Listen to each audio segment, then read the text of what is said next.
empezamos con principios bioéticos, ¿no?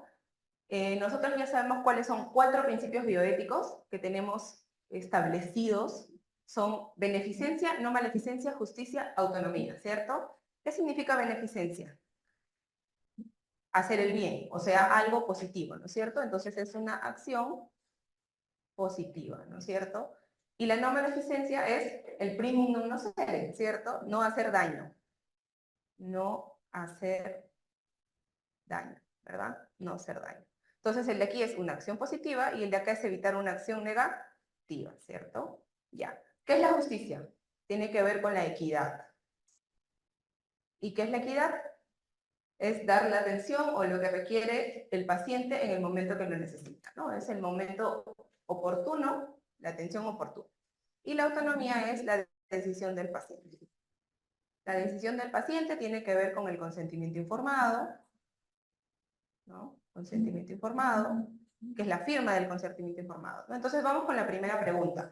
El paciente, al firmar el consentimiento, ¿qué estamos hablando aquí? El consentimiento informado, ¿cierto? Cuando ustedes vean la palabra consentimiento informado,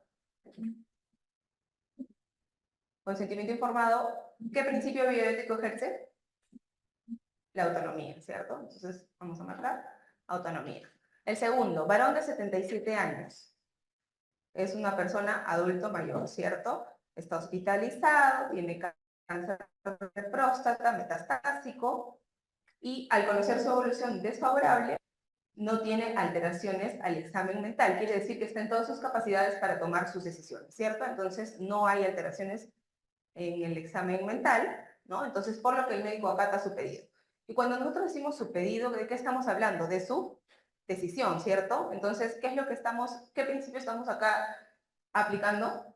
Estamos aplicando la autonomía, ¿cierto?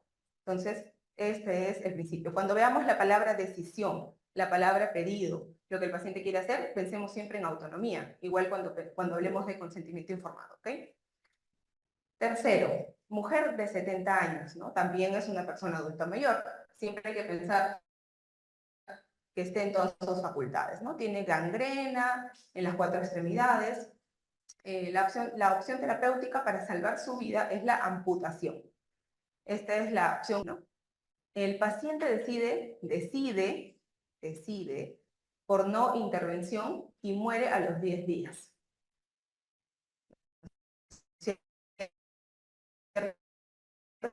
Estamos acá hablando de qué? De salvar su vida, ¿no? ¿Cuál es la acción positiva? La amputación. Entonces, la acción positiva es la amputación y decide es la autonomía, ¿no es cierto? Entonces, ¿cuáles son los 2 principios bioéticos que tenemos acá? Sería la beneficencia y la autonomía, ¿no es cierto? Entonces, la letra A. Recuerden siempre, decisión del paciente, consentimiento informado es autonomía. Y una acción positiva, el tratamiento adecuado que necesita el paciente para salvar su vida, para mejorar su calidad de vida, entre otros, es beneficencia.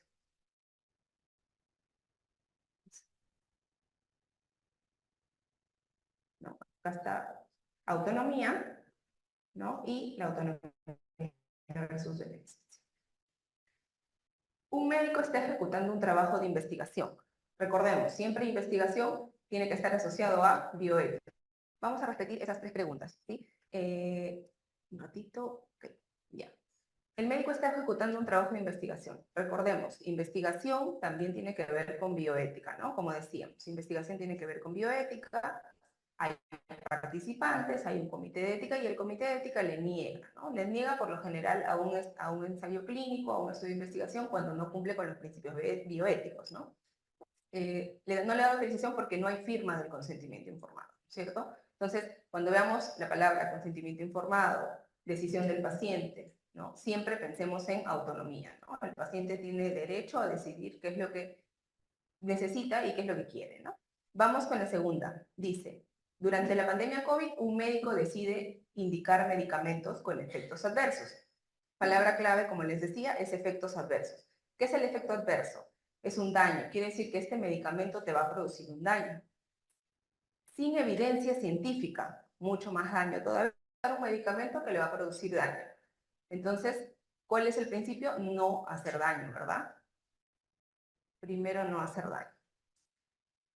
Tercero, la exigencia al Estado de ofrecer al menos un estándar mínimo de cuidados, de salud disponible para aquellos que lo necesiten, ¿ya?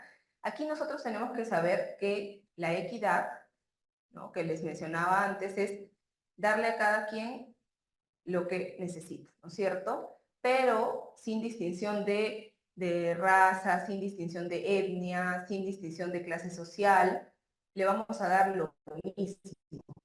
O sea, el estándar mínimo de calidad que le damos es igual.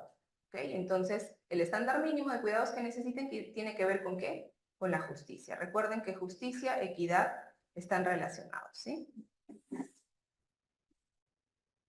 Entonces, vemos lo mismo ahí. Recuerden, la beneficencia es una acción positiva, la no maleficencia primum non nocere. Justicia es el consentimiento informado, el respeto por las personas, ¿no? Y ahí vemos las respuestas. Vamos con el siguiente. Un personaje público llega en mal estado a la emergencia. Ya, personaje público, persona, llega en mal estado a emergencia, es decir, a un servicio de salud, y tiene, bueno, un intento de suicidio, ¿no? El personal de salud le toma una fotografía. ¿Qué decíamos del daño? Que hay que evitarlo, ¿no? Pero no solamente es el daño físico, también hay que evitar el daño mental, ¿no? También hay que evitar el daño social, o sea, el daño que le pueda producir al paciente en frente de toda la sociedad en un colectivo. Entonces, tomarle una fotografía y publicarla en las redes sociales, ¿qué significa? Hacerle daño también, ¿verdad? Entonces, como personal de salud, evitamos ese tipo de daños, ¿con qué? Con la no maleficencia, ¿cierto? Siguiente. Un médico prescribe antibióticos de marca, ¿ya? A un niño porque los genéricos no son efectivos, ¿no es cierto? Es lo que le dice, entre comillas. La madre del paciente hará un esfuerzo para adquirir a pesar de que carece de recursos. Tenemos el esfuerzo para adquirir. ¿Qué decíamos de la equidad? Que es darle un estándar mínimo, ¿cierto? De calidad de atención al quien necesite. Entonces, si es una persona que no tiene recursos para comprar un antibiótico de marca y tú se lo recetas, ¿qué estás evitando? Que acceda al servicio de salud. O sea, estás evitando esto, la equidad. Finalmente, el principio que se complica aquí es la justicia, ¿cierto? Entonces, eso es importante entender. Siempre la justicia relacionarla a la equidad.